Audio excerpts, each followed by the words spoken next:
Cek, cek, cek. Oke, jadi kali ini sudah sama Bung Wendy. Halo, Bung Bias. Kita mau coba podcast lagi dari luar karena lagi PPKM dan di studio kita lagi disterilkan, jadi kita coba untuk berpodcast di luar. Begitu. Tapi mohon maaf karena tidak live, Bos. Oh iya. Tidak live, jadi ya sudah. Ini siaran tunda aja untuk nanti sore. Jadi ini di shoot Selasa pagi, nanti sore langsung up buat kalian semua. Oke, ditunggu sebentar ya.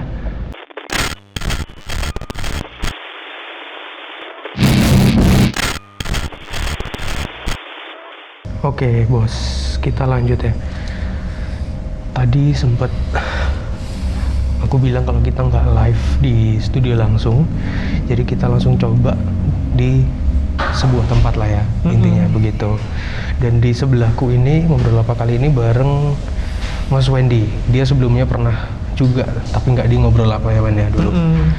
Pernah juga tanya-tanya seputar permusikan. Nah, sekarang kita mau ngobrol lebih dalam sama salah satu basis ini.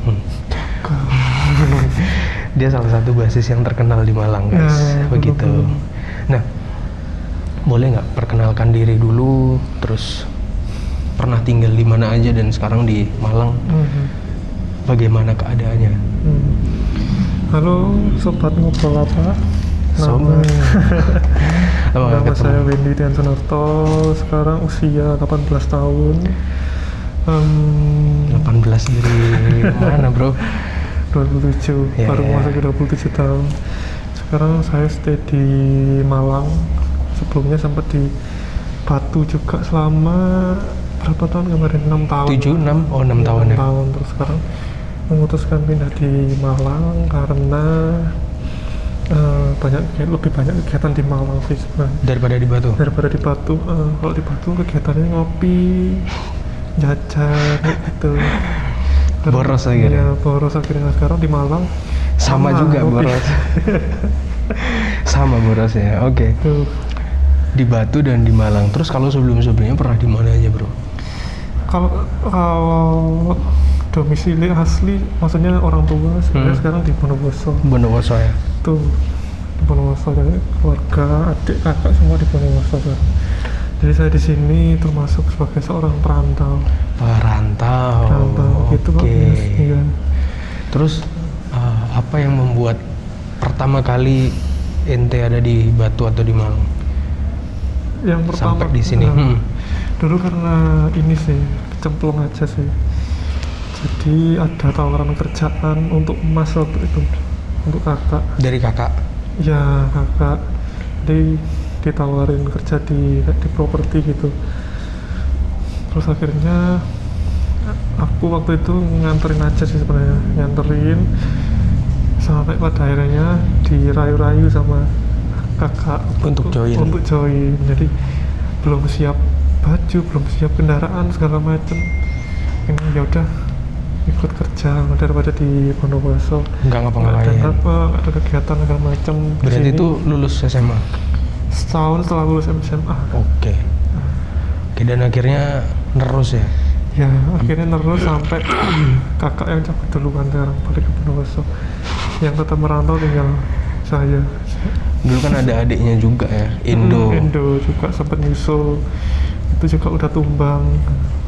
Balik juga ke Bondowoso. Ya, tumbang kena seleksi COVID. Alam. Bukan, kena seleksi alam. Iya sih. Ya karena COVID juga sih. Karena COVID dan seleksi alam akhirnya balik lagi ke Bondowoso. Oke. Sebagai orang yang sering pindah-pindah nih, kan dulu denger-denger pernah di Bali juga, Bro. Pernah di Bali. Apa ya ini tantangannya buat kalian? Jadi backgroundnya sebelum pindah ke Bali itu, saya kan emang sering pindah-pindah sekolah. Bukan karena nggak naik atau nakal narkoba ya, tapi emang ikut orang tua pindah-pindah kerja gitu. Ya, sempat ke Bali itu tantangannya sih ininya ya, lingkungannya, environmentnya. Jadi temennya aku di Bali itu pun 2 sekolah. 2 kali pindah? 2 kali pindah, jadi nggak satu sekolah. Harus adaptasi lingkungan sekaligus culture sama bahasa juga. Oke, bahasa Bali kan iya betul Iya, gitu. betul beli. Oke, itu tantangan terbesar di itu ya, karena sering pindah jadi temennya juga. Temennya nggak ada yang akrab udah pindah, nggak ada yang Iya akrab, udah pindah. betul. Setuju, betul banget itu. Nah, terus gimana awakmu bisa apa ya, survive ngadepin itu? Ya adaptasi aja. Adaptasi. Mau nggak mau, jadi kayak di Bali terus di Bondowoso, sempat di Bondowoso juga, itu kan bahasanya beda juga, nggak jauh lah, tapi Madura gitu. Otomatis ya mau nggak mau belajar bahasa Madura karena lingkungan juga. Bahasa Madura, oke. Terus selama pindah itu ada komunitas nggak sih? Komunitas yang bareng sama teman-teman gitu, teman satu daerah mungkin, ada atau sih, teman main apa? teman main ada, kayak geng itu pasti ada lah, cuman ya durasi jangkanya nggak lama karena ya pindah-pindah itu, jadi baru mau akrab udah cabut, baru mau Akrab cabut gitu ya. Iya. Oke. Nah, ini ada pertanyaan lagi nih. So far, yang keempat ya. So far udah join atau terlibat di komunitas apa aja nih? Yang sekarang. Yang sekarang kebetulan mostly ada di komunitas ini sih, apa namanya, rohani. Jadi iya. Kebetulan sama Ya, oke. bias juga. Ini bisa disebutkan nggak? Boleh, silakan. Ada Point Eleven itu, Ya, salah satu komunitas yayasan yang mungkin sering dibahas juga di ngobrol apa nggak tahu ya sebenarnya. pernah sama Kak Yermi. Iya, Pernah. itu satu komunitas juga sama Kak Yermi situ. Terus dari Point Eleven situ beranak jadi Point of Praise. Point of Praise. Boleh dijelaskan nggak sih dari Point Eleven, Point of Praise itu bagian apanya?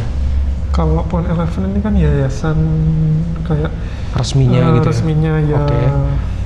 Kalau detailnya mungkin bisa lihat di episodenya Kak Yermi. Iya sih, betul di Cuman sama Kak Yermi. kalau Point of Praise-nya itu dia lebih ke bagian yang musiknya. Berarti kamu lebih terlibat di bagian Ya, pemusik. di pelayanan musiknya. Jadi kan Point Eleven kan punya pelayanan ke daerah-daerah segala macam, ke panti asuhan. Nah, bagian pelayanan musiknya itu di Point of Praise. gitu. Oke, dan sebagai informasi dia adalah ketuanya Point of Praise. Iya. Betul. Habis ini ganti, kok mungkin yang mau join bisa ketik rek spasi join. Nggak ada, tetap Wendy tak tergantikan. Udah satu periode ya, hampir 4 tahun hampir 2 tahun Hampir nggak 2 sih? tahun baru. Hampir 2 tahun. Nah, kalau sama Point of Praise ini kan kayaknya seru tuh. Ada komunitas yang bareng sama anak-anak muda, kita bareng-bareng dan kita bisa berbuat something. Nah, yang paling diingat sama Point of Praise itu ngapain? Waktu pelayanan ke ini sih, sempat waktu itu ke Jakarta, ke Jogja. Berarti banyak ya? Banyak ya, jadi kayak kita pelayanan ke tempat sama ke tempat yang baru, terus ketemu orang-orang yang baru juga. Ya, betul. Tuh, gitu. Otomatis ya untuk pelayanannya kan pasti beradaptasi juga, kayak gimana menyesuaikan di daerah sana, mengikuti liturginya di sana. Serunya di situ sih. Serunya di situ. Kenal banyak teman-teman baru itu. Hal yang paling diingat apa nih, bro, waktu sama Point of Praise? Maksudnya yang paling momen yang spesifik yang mungkin lucu atau mungkin menarik atau Yang menarik sih waktu itu kita ada pelayanan di Jakarta. Terus kita berangkat itu benar-benar kayak secara materi belum mencukupi kayak gitu. kurang gitu lah ya? Iya, kurang. Jadi kan kesana kan pasti transportnya, makan segala macam kan harus diperhitungkan juga. Itu benar-benar kurang, mepet lah. One way ticket lah ya? One way ticket ya, nggak tahu caranya. Kita udah punya jalan ke sana ya, berangkat aja ke sana. Kita urunan sebisa mungkin gitu. Berapa orang ya waktu itu? 9, 10 sekitar lupa juga.